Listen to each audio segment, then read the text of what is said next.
Dear God, it's beautiful.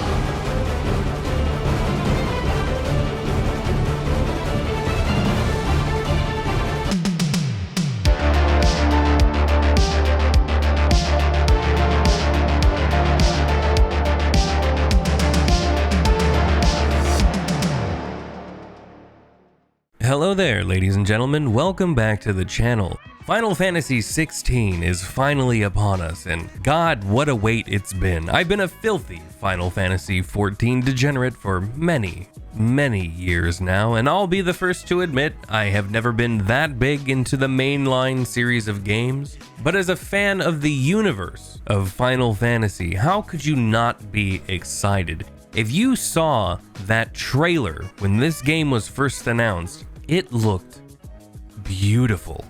The reviews are coming in. It would seem like this game takes a lot of big risks, some departures from what the series is traditionally known for. We're getting a more single character focused story, a lot more emphasis on the combat. There is a lot to break down when it comes to this game. So of course, I'm sure our good friends in the games journalism sphere are going to be giving us the information that we want as gamers, as Final Fantasy fans, you know, deep dives into the changes of combat mechanics, some discussion on themes in the game, talking about the story. Oh, wait a minute, no, they're not doing that? Oh, they're talking about race again.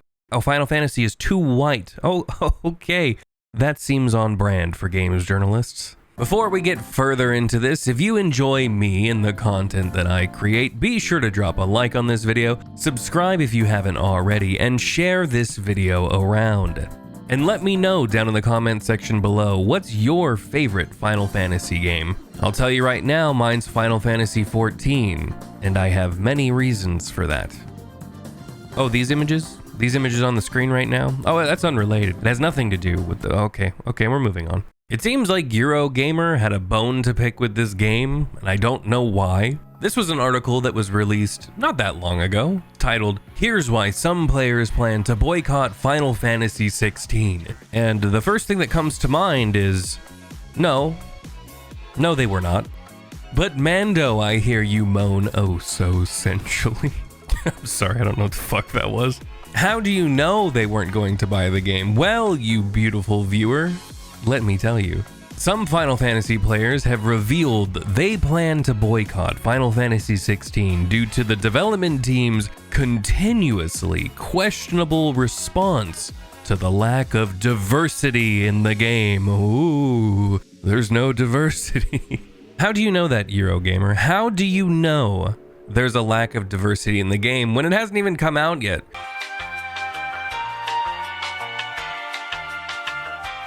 We don't know what the character motivations are, what factions they fall under, unless of course you're not talking about diversity of opinion, diversity of thought.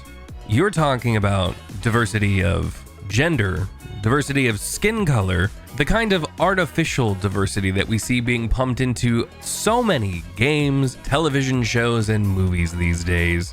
Because you see, that's what really matters to these progressives. True diversity. Diversity of thought, well, that's just irrelevant. These woke progressive types have a very warped view on what diversity is, because they live in these major cities for the most part. I don't know where this writer lives, but generally speaking, if you live in a large urban center, chances are you are more likely than not somebody who's more liberal, if not an outright leftist progressive. And yeah, I hear you now, not all. Trust me, I know. I live and grew up in a major urban area in California, no less, so I know there are exceptions to that rule. But I also know the kind of diversity that these people think of when they hear the word diversity. We're surrounded by all different races and all different cultures pretty much all of the time. I mean, I can just look at my neighbors. I have Vietnamese neighbors, I have Persian neighbors, I have a couple of Mexican neighbors, and then a few white neighbors. It's a microcosm, and that's pretty much how a lot of these major cities are. So for these people, that's what comes to mind when they think of diversity. But really, what true diversity is, a diversity of thought and a diversity of opinion, but also you have to think in terms of how a world is going to be set up. You can even use our real world as an example of this. If you look at a country like the United States, the West Coast and a lot of these big cities, they are pretty diverse when it comes to the races that live there. But when you look at other areas of the United States, like the Midwest, for example, it is predominantly white. And if you go to the South, you're going to see a lot more black people. So if you're somebody who lives in the rural Midwest, it's not going to be very diverse. And that doesn't mean that there aren't parts of the country that aren't diverse, it's just that your area is not. And that's what we're seeing in Final Fantasy XVI. There is a set area that this game is taking place in.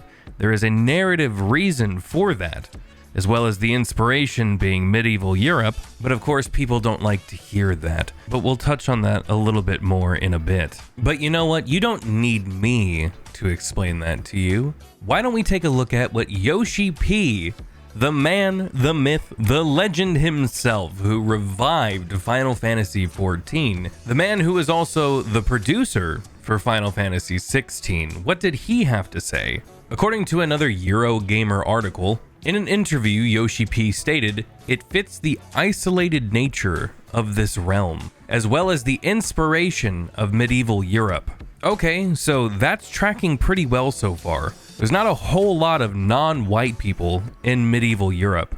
And I know some of you brainlets out there are gonna say, they're not all white. You're correct, they're not all white. But an overwhelmingly vast majority are going to be white. So what are you asking for? Do you want tokenism representation? Because I feel that's almost more insulting than just sticking true to a theme and having the appropriate looking characters for that theme in a game. And instead of just saying, oh, you know what? Let's break out the checklist. We got to make sure we got one of them dark people in the game. That sounds a little fucked. And this was the same issue that The Witcher 3 had when that game was coming out. You had all of these gaming publications going after them because there wasn't enough non-white people in there. And imagine having a setting that is based off of Polish folklore, you know, a bunch of white people, and then being insulted that there aren't more non-whites in the game. That'd be like watching Black Panther and just sitting there thinking,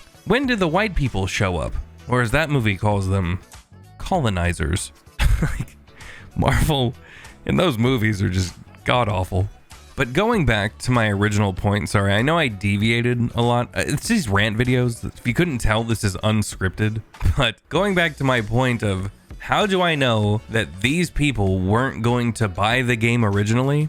It's because Final Fantasy fans and fans of games franchises, they don't think like this. This obsession with race is not the main filter. It's probably not even in a lot of people's minds when it comes to buying a game from a franchise that they love. The people who do think like that are political activists who like to just insert themselves into fandoms or insert themselves into conversations online and pretend to be fans and say, well, I'm not buying this game because it doesn't have this representation, it doesn't have this many gay characters, therefore I can't give this company money. I want to read this Yoshi P quote in its entirety because I feel that it gives a lot of much needed context that is ignored by these race-baiting idiots who claim to be hardcore fans of Final Fantasy, people that are so upset they can no longer support their favorite franchise because somebody who doesn't have the same skin tone of them is not included in the game.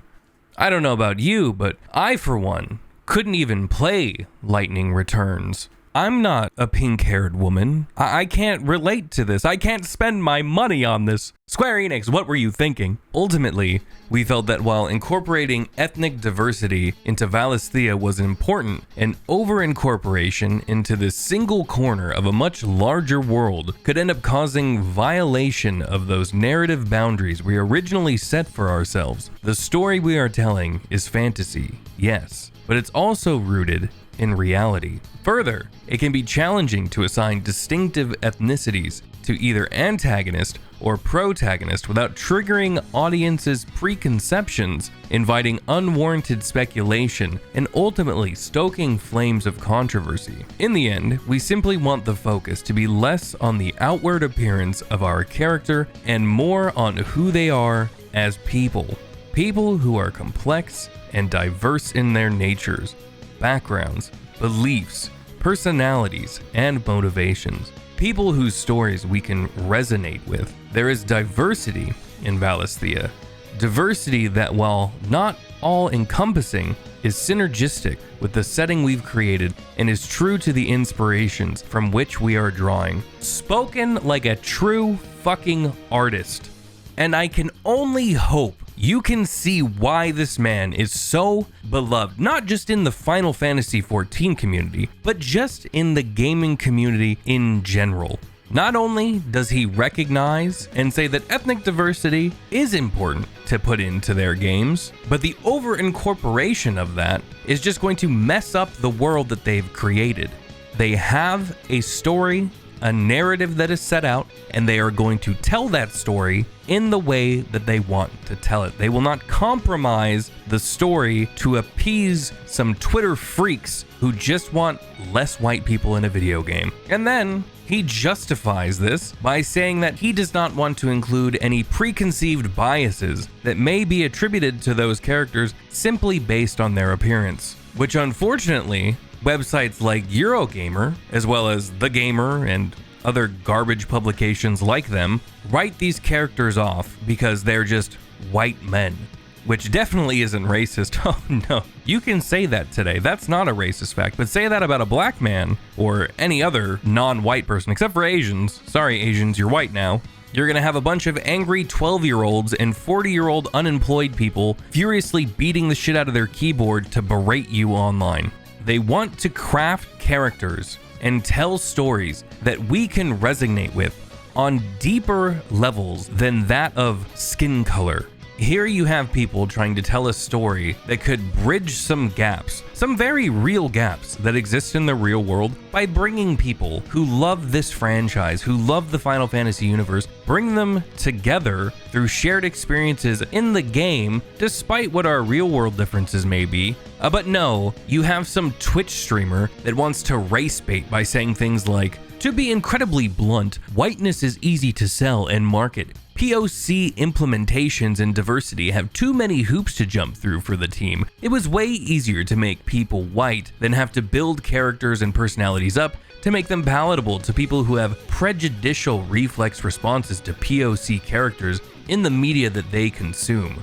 What a racist and condescending outlook. Square Enix just put out a game featuring a black female protagonist from New York, but it's too hard to build a character from the ground up. These people are like spoiled children. They just expect everything to be served up to them on a silver platter. And for what? Nobody outside of these insane little leftist bubbles gives a fuck what these characters look like. If Square Enix wanted to create a realm or region that didn't have white characters, like a Middle Eastern kind of setting or something like that, and they felt that they had a story that they wanted to tell in that setting, they're gonna do it. But that's not what Final Fantasy XVI is. The inspiration is medieval Europe. Not every game needs to have a member of every single race, every single religion, every single sexual orientation. That's not how the real world works. And the default argument that these people have is, well, it's a made-up universe. It can be anything the writers want. And yes, you're correct.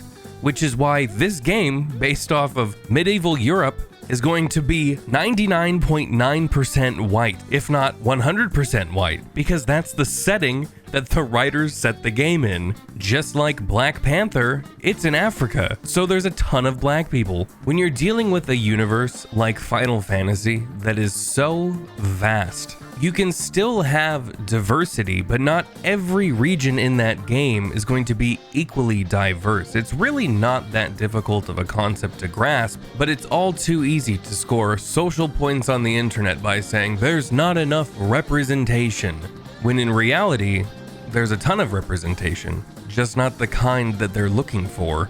But here's the best part. This whole supposed boycott, Eurogamer goes on to say, at the time of writing, over 1,200 players have responded to the poll, but just 2.9%, that's around 40 people, are intending to intentionally boycott the release, with 72.8% still committed to buying it despite the issues.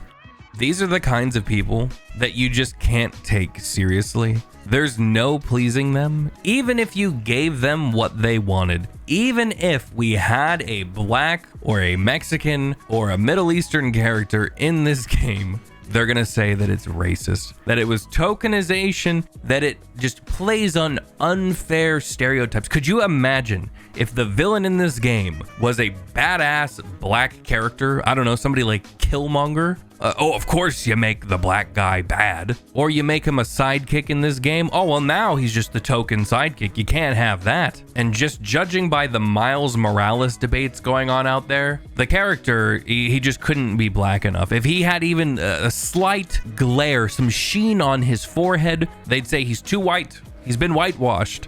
These people are deranged. And yes, I know it's a straw man. I'm just saying, from things that I've seen about Miles Morales, if you're an artist, just be really careful when you're drawing him, because people take that shit way too far. I don't know about you guys, but I'm very excited to get my hands on Final Fantasy 16. Let me know down in the comment section if you plan on picking up the game. That's what I have for you today, ladies and gentlemen. I hope you enjoyed the video.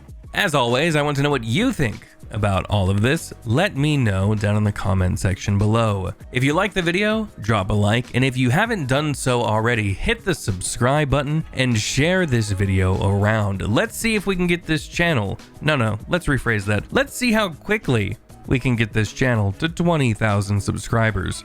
Before we go, I want to give a huge, massive shout out to all of my beautiful channel members. Thank you all so much for your support. If you want to join this elite crew, just hit the join button right down there. It's near subscribe. Thank you all so much for watching, and until next time, I will see you in the next video.